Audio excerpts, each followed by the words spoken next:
ரொம்ப நல்லா இருக்கு. அதாவது உழைச்சதுக்காண்டியும் அவரோட ரசிகையா இருந்ததுக்காண்டியும் இன்னைய வரைக்கும் எங்க அண்ணனும் மௌனமா இருக்கிறாரு.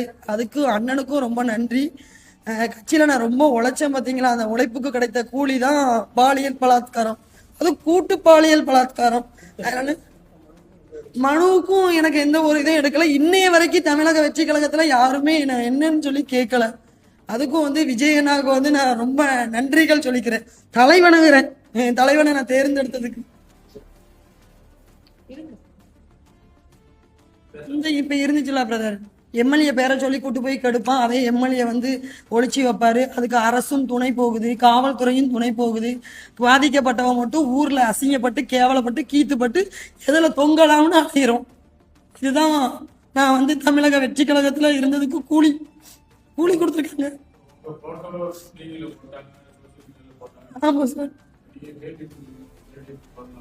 இது நான் முன் கொடுக்கறதுல சார். இதுக்கும் அவங்க என்கிட்ட அனுமதி இல்லாம என்னோட போட்டோவை இப்பதான் ஊர்ல இருந்து உலகம் நடந்து என் சொந்தக்காரங்களாம் தூக்கல சாப்பன்னு சொல்றாங்க. எங்க அக்கா என் மூஞ்சிலே முடிச்சிடாதங்க. நானாவா சார் போன ரூமுக்கு? நானா போகல, நானா ரூமுக்கு போனா பரவாயில்ல.